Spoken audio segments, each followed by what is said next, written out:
everybody, and welcome to another episode of the Game of Thrones podcast. Right now, we are doing the last season of Game of Thrones. We are going episode by episode, reviewing them. I'm Dustin, and I am joined here by Aaron and Jake. Say hi to the people at home. Hey, guys. Hello. That was Aaron and Jake, respectively. I think we should probably just jump right into this with initial thoughts. Who went first last time? I think Aaron did. I went first last time, Okay, yeah. so let's have Jake go first this time. Okay, that was the simultaneously best and worst episode of Game of Thrones I think I've ever watched. I have, the most mixed feelings on it I think I've ever had on an episode. I feel like if you were to describe it to someone, if you were verbally telling a person about Game of Thrones who never watched the show, and let's just say they knew everything about other seasons and were verbally told this episode, you'd be like, oh man, so much happens. You wouldn't believe Missandei dies and a dragon dies. The person would probably be like, whoa, really? That sounds like some crazy shit happened. How did it happen? You'd be like, well, Daenerys made a really dumb decision, and there was a bunch of plot holes, and none of it really makes sense, but it was kind of cool. I really don't know how to describe the show anymore, other than they're hitting these important parts, but how they get there and how it works, they don't even care anymore. It's almost like so weird of an experience that I enjoyed it, but I absolutely hate it at the same time. I'm so confused on this episode. All right, Aaron, what are your thoughts? Okay, I think there were some good parts in the episode, but as a whole, I thought it was absolutely abysmal. I thought it was awful. It was just terrible. So the same kind of what you were saying about it was kind of cool, but I don't really know why it happened. A bunch of plot holes. Right. That plot holes are bad, but it's not the core reason that it was so bad. Last week's episode, when Arya came out of nowhere and killed the Night King, spoiler alert, that had a lot of plot armor around it, but when I watched that, I was glued to my seat, and I was emotionally connected. I was like, wow, what? Oh my god. That was so striking. When the arrow came up out of nowhere from Euron Greyjoy's fleet, and let me just say that Euron could not be less of a character in my mind than maybe any other character on the show besides an extra, maybe. When that arrow came out of nowhere and hit the dragon, not only was that implausible, but the tone was off. The tone wasn't established.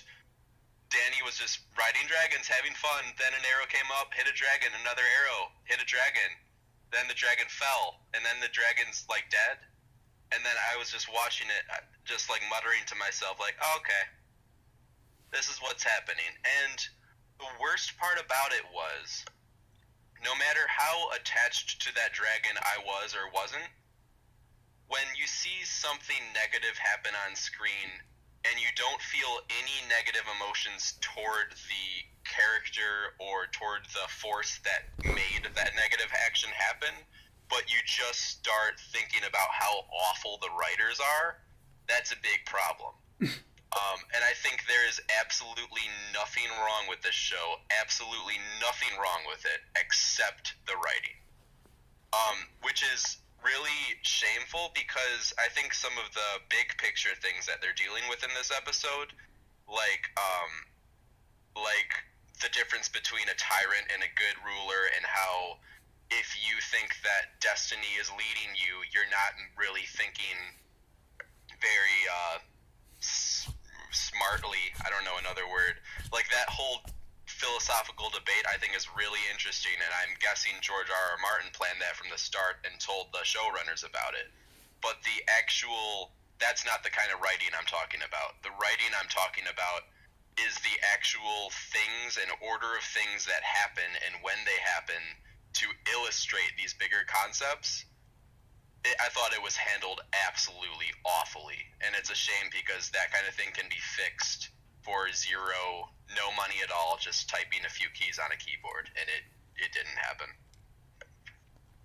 Alrighty. Well, my opinion on the episode is it is the best written episode of the entire series. I thought it was amazing. I thought it was great. I thought the acting was great. The effects were great. And that's all sarcasm. I generally agree with both of you. Just the episode as a whole, I liked it initially, and then I always do like a second watch, and then I realized nothing really happens in it, except for they continue a bunch of love stories, and like characters just kind of interacting with each other with no exposition whatsoever. It's just all reactionary. And then, as you're saying, you get to that whole dragon scene. The dragon gets taken out. Danny gets mad about it for a couple seconds. And then for some reason, Euron Greyjoy doesn't like look for survivors. He just lets them all go and kidnaps Missandei, who's probably the most unnecessary character on all those ships. And just decides, who cares about every single other character? Just lets them all go. And then you also have the whole situation with Jon, where he's deciding whether or not to give away his big secret, and he decides to tell one of the worst people he could possibly tell, and then of course it's going to spread like wildfire. And I just don't understand the point of this episode, I guess. I want to also add, kind of going off of that, try to imagine a horror movie, but instead of it being a horror movie, instead of there being music and suspense and things that are really creepy and creepy lighting and creepy everything, it was just shot like Seinfeld. And every plot thing that happens, but there's nothing in it to actually make you scared. You're just kind of watching what happens on screen. Yeah, like it's just a series of events kind of jumbled together with nothing really tying them together. Yeah, there's not a lot of point of view, and that would lead me to say, like, oh, there's a lot of problem with the direction of the episode. But I can't stress enough how bad the writing is that I don't think any direction could have fixed what they had. Well, it also almost seems like they may have been planning more or had written more, but then they just cut out those scenes and then put together what they thought were the most important scenes. And I'd agree with that. I still don't understand. I get it from Dany's perspective, because she's losing everybody that stands behind her in like the past day. Yeah, and I'll let you continue, but I also wanted to add, I thought her, she doesn't have a lot to work with, but I thought Emilia Clarke's acting in that was really good. Like, you can see her starting to really lose it. Like, she just looks disgusted and like about to cry. Yeah, it's really good. She's definitely going down a dark route, and I get what they're kind of going for with that, because she just lost Jorah, now she lost Missandei, and really the only people who are standing behind her, not so much Tyrion anymore at this point, but just Grey Worm, and I think just who's ever left in the Grey Worm. Yeah, who's ever left with the Unsullied, and that's about it. So she's losing all of everybody who wants her to be queen, and she's looking at Jon and realizing it might actually go to him at this point. So I get that. But what I don't get is why everybody else agrees to go with her to save Missandei when they know for a fact Cersei is probably going to try to kill them. And why didn't Cersei just try to kill them when she has a bunch of archers on the wall? Yeah, I don't know. I kind of don't even blame the characters for the dumb decisions that they make, because it's kind of like they're forced to do things against their will with the writing on this show. But it's like she's standing. Oh, go for it. I think that's why I almost weirdly love this episode. They've completely forgone, like, forget all common sense. This whole show is just being carried by character interactions at this point, and it just, I had like a weird catharsis of just seeing them force characters to be together for almost no reason at all. Yeah, there's no reason for Cersei. I can't find the reason why Daenerys had to go to the Dragonstone. I know. I don't know. Why did she go there in the first place? What was the hurry? Why do we need to go there? How do you not see a giant fleet? How do you... Yeah, you're on a dragon, but they were hidden behind a pretty big rock. Right. I don't know. I love that it's become such a mess, and I think it's all due to the writing. I think in a weird way the fandom rubbed off on them in a way. This is just my own guess, and they tried like catering to the most popular audience, and they started to rush the show, and it's all the things that they're doing is the complete opposite of what made the first few seasons so good. True, but I wouldn't even necessarily say, I don't even know if the showrunners have control over that. It might be something where, like, an executive is saying, like, hey, everybody likes this sports team, so we need to show more of that. And, we're just gonna milk this for what it has at this point. And the bad part is that, I mean, that is working. That is going to work. For money, at least. Yep, and it's completely turned into nonsensical garbage. And a train wreck, and a car fire, and a dumpster fire. It's all whatever fires you could think of. When they've gotten... Oh, keep going. Well, they've... I'm enjoying it. Okay. Well, it's like we've already established in the past discussions that it seems like they're not even trying. There was a goddamn Starbucks coffee cup that they didn't even attempt to, like, mat out in post. Nobody on set grabbed it. Shit happens sometimes. But in post-production, people are looking at this footage for hours and hours and hours. People, like hundreds of people should be watching this, or maybe even just a couple dozen, but still, a couple dozen people are watching this, and nobody caught a goddamn coffee cup sitting in the middle of the goddamn frame that says Starbucks right on it. How does that not fucking happen? Like, nobody seems like they give a shit. And... Oh, go ahead. Oh, I was just going to say, at least we found out what Pod did to those girls. Did you guys catch that? No. Sing to them? Nope. What Pod did to the girls to get his money back, because back in the past, Tyrion and Bronn were rewarding him with women as a way to thank him for saving him on the battlefield. Well, they asked Brienne, "Are you a virgin?" And Pod started drinking. He did nothing to the girls. That's why they gave him the money back. We finally figured it out. I actually don't know if that was true. It's hard to tell because he does it in a way where he awkwardly drinks as, like, maybe he's trying to be like, hey, I don't want to be in this conversation anymore because he knows Brienne definitely has not been with someone. But the rule of the game is to start drinking if you've done the thing that the other person says, or whatever, they are telling the truth about you. I know, but in a weird way, it's also shot as, it's like, comedic, like, oh, she's definitely not set with someone. It's a very weird shot. I know what you're saying because the rules of the game, but they still focus on Brienne in that part. It's weird. I think you have way too much faith in Podrick.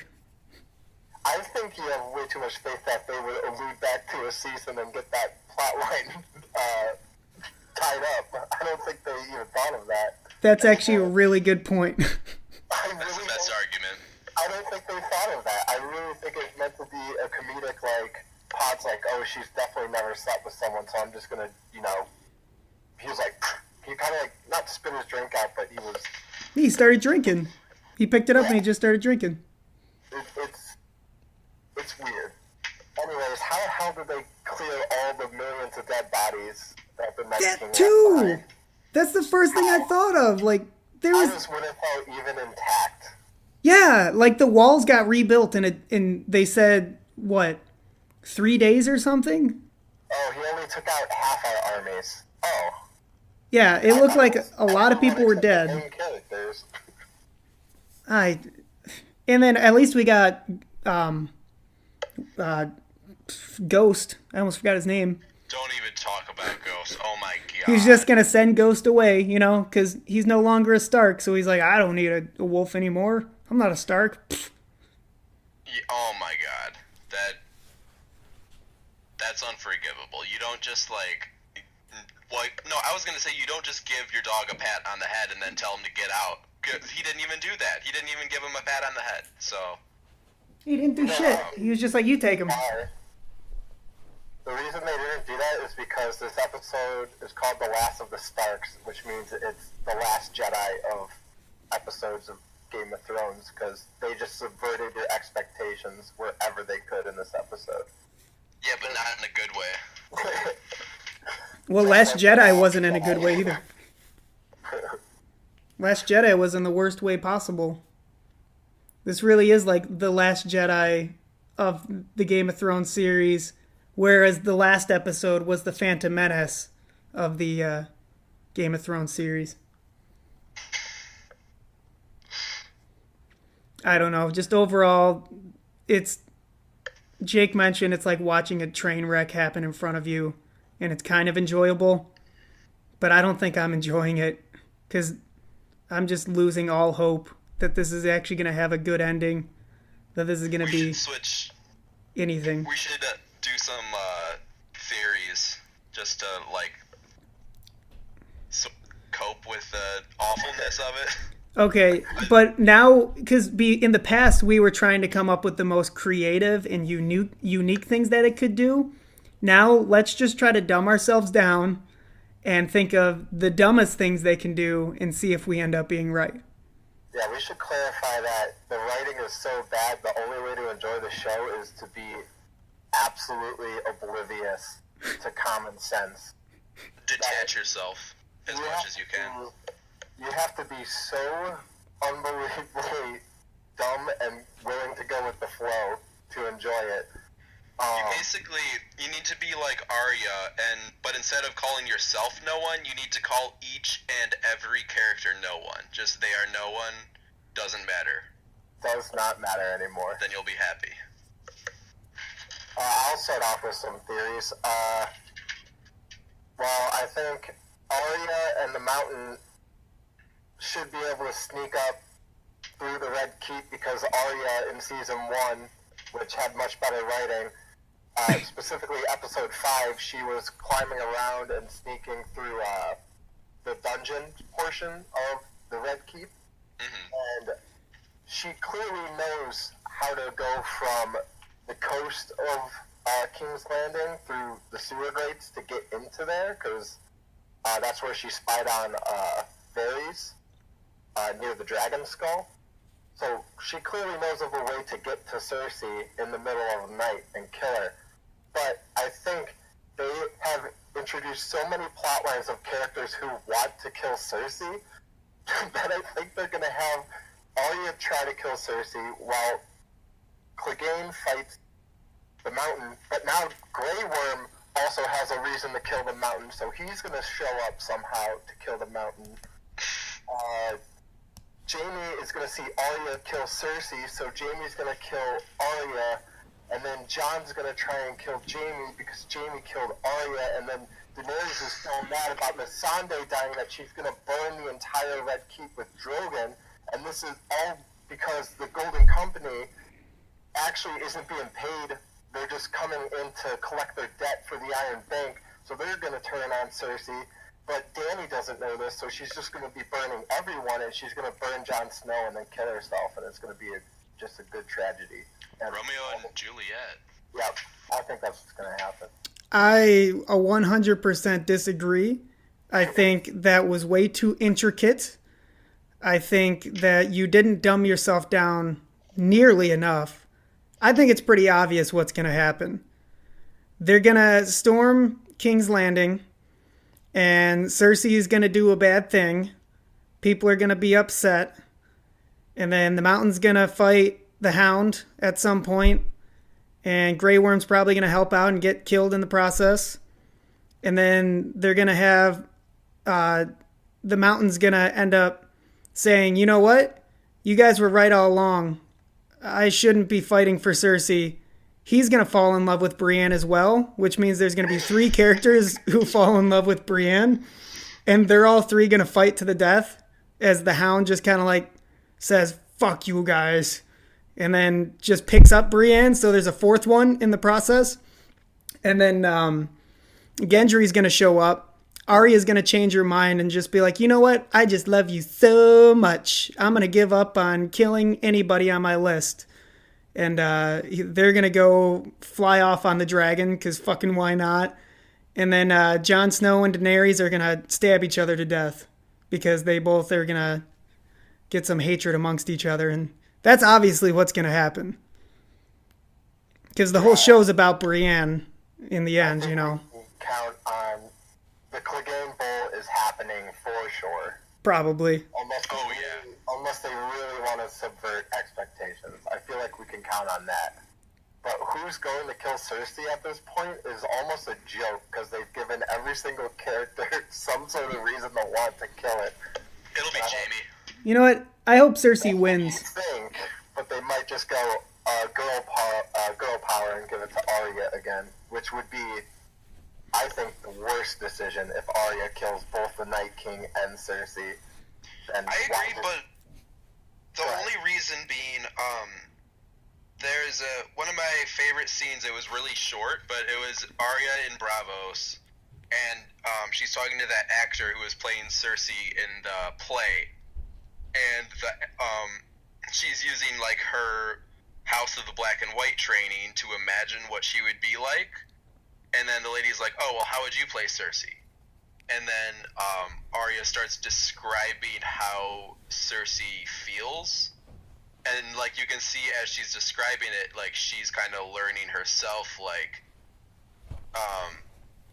maybe, I don't know, she's kind of, like, discovering more, like, humanity in herself through imagining how Cersei, her biggest enemy, feels.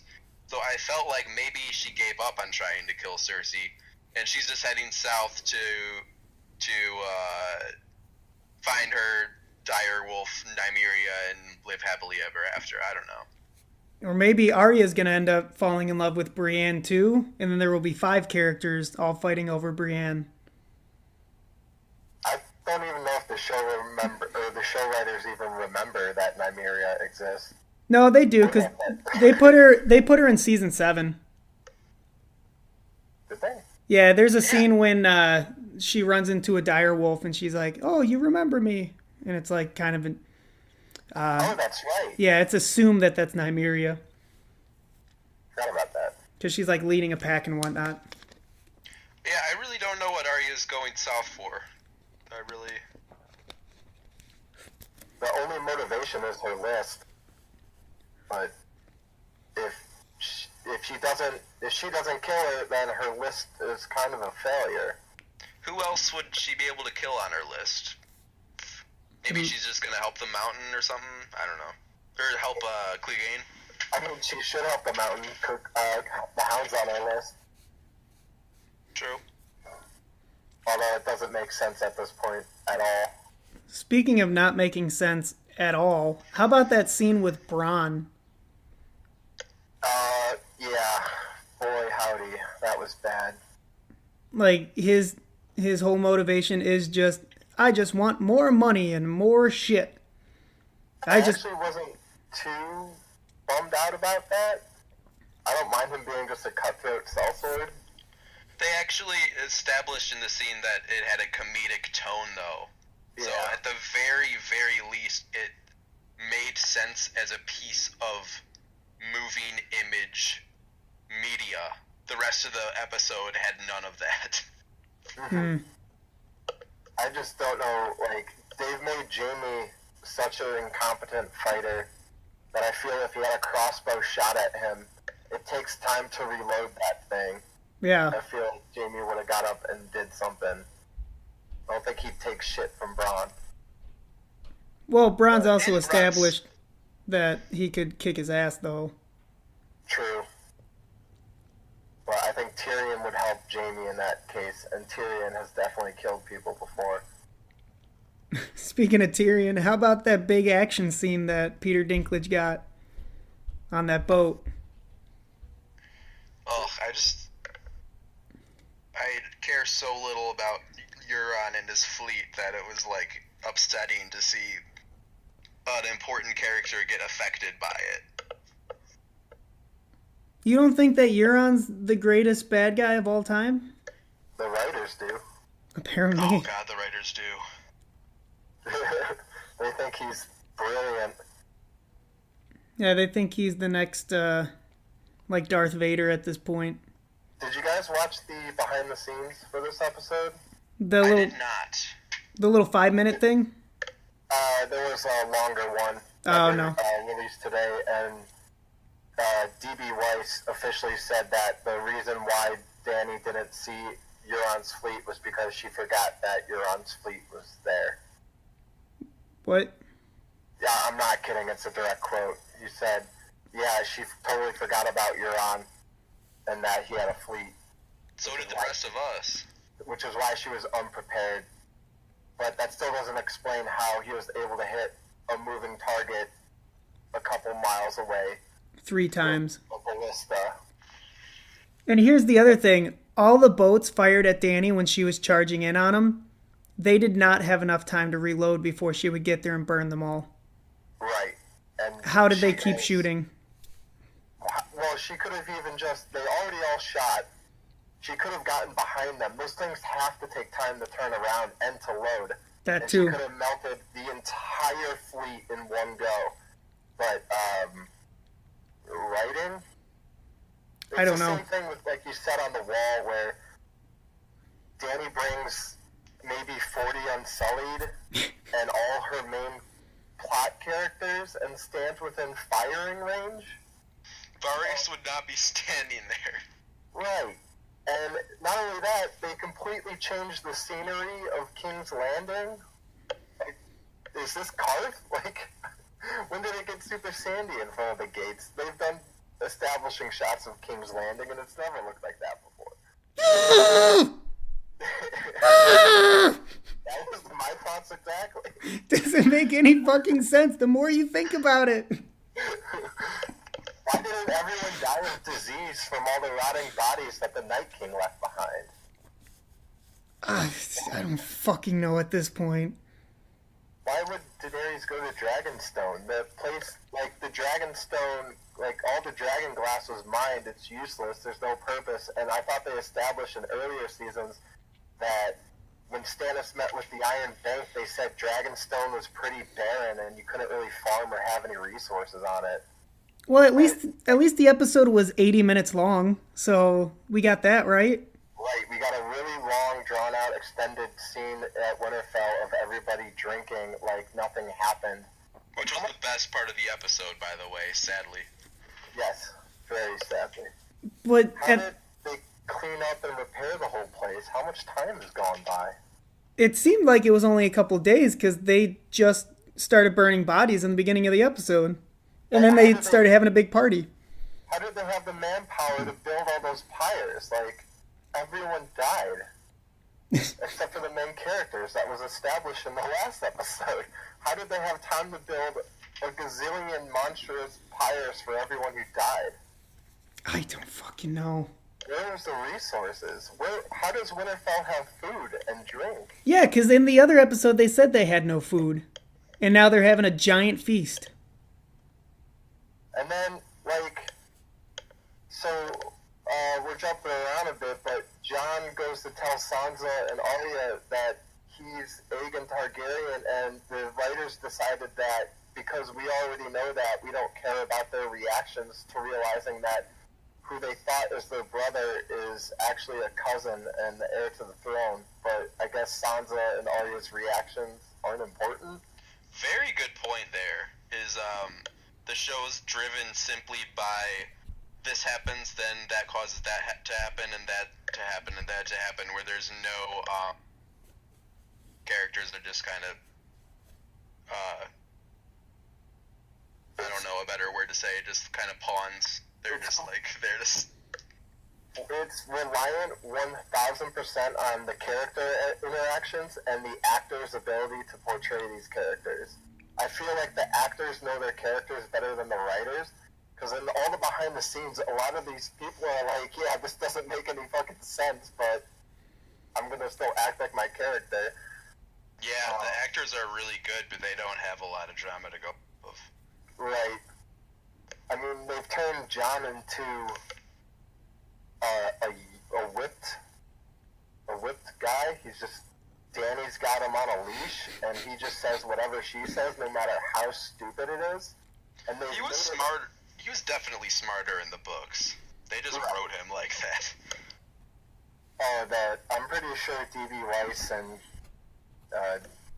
David Benioff and fuck their names, D&D. I'm pretty sure they're wiping their ass with the books right now. I don't think they care. I don't think so. Well, they're saving a couple pages along the way, like, ooh, we could add this. That's something. People will get it. Amongst this sheet, there was shit all over it, and they saw that John was actually Aegon Targaryen, and they're like, oh, let's use that. Yeah. Yeah. Hodor? Hold the door? That's brilliant! That was probably the last good scene that they've had, was that scene. That was cool. Because that's a George R.R. Martin part. They're like, oh, wait, that's really cool, we gotta keep that in. Yeah, and I thought they would have more time travel related things about, like, nope, the themes of the book and the lore of the White Walkers and Bran, but no, they're not gonna. Oh yeah, hey everyone, Bran's storyline is useless. He knows everything and he doesn't warn anyone because destiny. Isn't that everyone's favorite story trait? Destiny, you just let it happen. That's how stories work. Bran just doesn't do anything or tell anyone anything because he doesn't need to, because that's destiny. That's how that works, you know. Bran's entire storyline is completely useless. All the powers he picked up along the way, when the Blood Raven was like, hey, Bran, you're going to learn how to fly and do more than that. Fate, destiny, it doesn't matter. Everyone else has already made their choice. You could just sit down and let it happen, and that's what you're going to do. You're just going to make snide remarks at everyone and be like, I know how this ends, but the viewer doesn't. Classic Bran. And then you keep kind of going off of what you started off saying with the whole, you know, we're given a setup on a scene, but we're given no payoff with like reactions or anything like that. They keep your expectations were subverted. So yeah, they keep doing that with like everything. So the ships start getting destroyed, and all of a sudden it cuts to black for like 10 seconds, and then they wash up on shore. We start getting like little snippets of like their plans, and then it cuts to something else. They start telling us like, hey, I'm gonna go let these characters know that I'm a Targaryen, and then it just cuts to something else before we see anything else. It's like, you can assume that they were probably upset. It's like, why not just show shit? You showed everything in the past, and now you're just chopping everything up. Like, oh, we only have 80 minutes. Let's put in a bunch of Tormund jokes and have him drinking and spilling all over himself, and, you know, nothing that anybody actually gives a shit about. Yeah, I don't think they value anything that has to do with emotional aspects of the characters. It's just plot points. Yeah, it's all about plot and nothing about character. But the problem is, we're not getting any plot. We got a little bit of plot with you know, Dany is losing advisors and whatnot, and she's kind of starting to go a little mad. But like a lot of what happened, like, okay, so Brienne's brokenhearted now. Why did you dedicate like 10 minutes for that? Why aren't we getting like actual plot? Why is there a 5-minute scene of Arya friend zoning Gendry? Like, why does this stuff need to happen? Nobody gives a shit. Like, we get it. We already saw them hook up. Let's move on to something else. Who gives a shit? Daenerys was like, hey, Gendry, you're Lord of the Stormlands. Who's even in charge of that shit? We didn't read the fucking books. Go over there and be a lord. Who cares? Yeah. Bye, Gendry. You're out of here. We Yeah. don't need you anymore. Go be a lord of something that no one in the show ever cared about, or your typical viewer didn't even know existed. He's just That's like, that's how they write Bran off. it's like, Gendry. yeah, they just give him something that sounds cool, and it's like, oh, now as an audience, we feel good about that. But when you think about it, it's like, well, isn't he have a rightful claim to the throne too? Are they just like writing that off? So it's just like her and Jon now, and then is the show really just about her and Jon? Like that's the whole story? Who's gonna get? Ever. Yeah, who's gonna get next to Attack of the Clones? Which this is a close number 2, and I mean that in the shittiest way possible. I don't know. The more I think about what's happening, the more I just want to just pretend like there's only 4 seasons. Wild ride. There's Jon only 4 Jon seasons. And Cersei, or wait, no. Jon and Dany will beat Cersei, then Jon will beat Dany, and then it'll end. The worst part about this episode is that I can still say it's the best episode of the 4 so far. And that's the saddest part about it. Because this... I disagree, but I don't really even feel passionate enough to, like, debate that. That's how I feel. I think I fully agree. I just love that this is like it's like a Sean Bean or Eddard Stark is like dead, crawling across the ground, and he's like, look what they've done to me. And we're just like, oh my god, I can't look away. We used to be so great. What happened? It's like we're Ripley walking into that room where she sees all the clones of the other Ripleys, and the one really deformed one's just looking at her saying, please, kill me. Kill me. That's all. Oh, go ahead. No, I'm just going to say that's all I imagine right now is just torching this fucking show with a flamethrower and forgetting about it.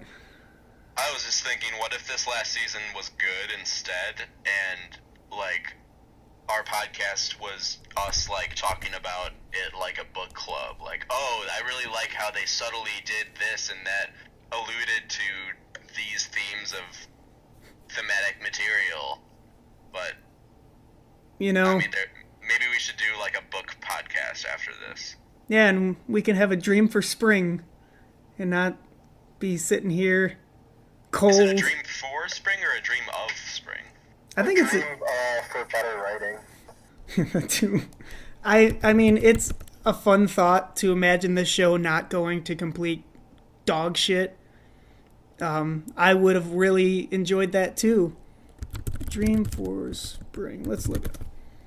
Yeah, I'm gonna reenact my. Oh, it's a dream of spring.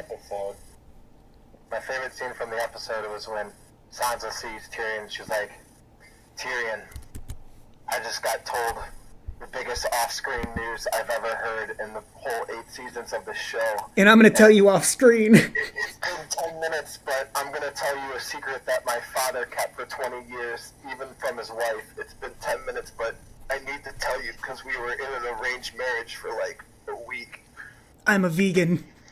But here's some very important information that my brother just told me or my cousin told me to never let anyone else hear except for Arya, me, and Bran. But here you go. Here it is. Yeah, that scene was awful. I think the best scene to me, and I think we should probably just wrap this up because I mean it's not going anywhere. But the best scene was when Gendry said to Arya, "I love you. Let's move in together." And she said, "You're such a good friend." What do you think this was? I mean, to be fair, like, what? I don't know. Maybe the times were different, but like, what? You don't ask somebody to move in together when like you kind of like just saw them for like a couple days. I mean, and she could also just beat the shit out of him. Arya would be the type of wife that beats her husband. Well, Nah, she just wanted to bounce on her boy Gendry's dick and have a good time. yeah, she's like, you're not going to make a big deal out of this, are you? No, I definitely won't. Well, that was our review of this week's episode. Sorry it was all jokes.